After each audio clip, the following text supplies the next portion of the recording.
So here we're looking at a chart of values for two different functions, f of x and g of x.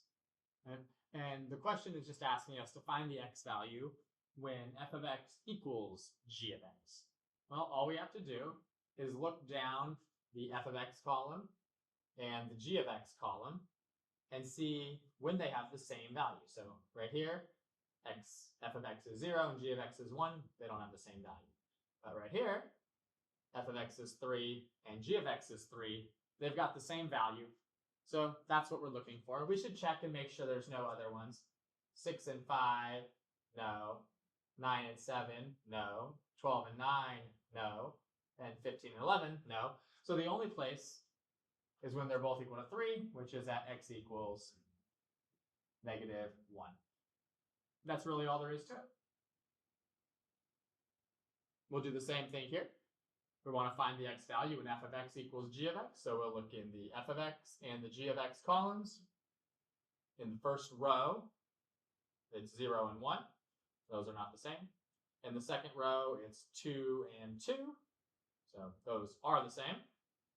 So we have at least one solution, x equals negative 1. We'll check the rest of the rows just to make sure there aren't any more. 4 and 3 are not the same. 6 and 4, 8 and 5, and 10 and 6 are also not the same. So our only answer is x equals negative 1.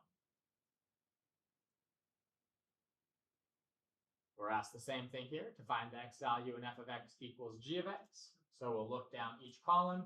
3 and 7, not the same. Negative 1 and 2 are not the same. Even though these are the same, right? That's not the f of x and g of x columns. So we're not going to pick that one. Negative 5 and negative 3, not the same thing. Negative 9 and negative 8, not the same thing. Negative 13 and negative 13 are the same thing. So x equals 2 will be a solution. And negative 17 and negative 18 are not the same thing. So we've just got one answer, x equals 2.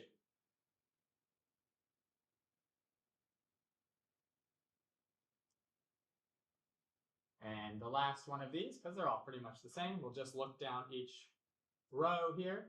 Negative 3 and 6, not the same. Negative 1 and 5, not the same.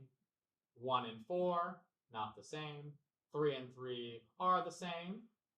The x value there is 1, so we'll say x equals 1. 5 and 2, not the same. And 7 and 1, not the same. So we just have one solution again, x equals 1. And that's all there is. If you're given a chart of values for two different functions, just see when their values are the same and write that x value.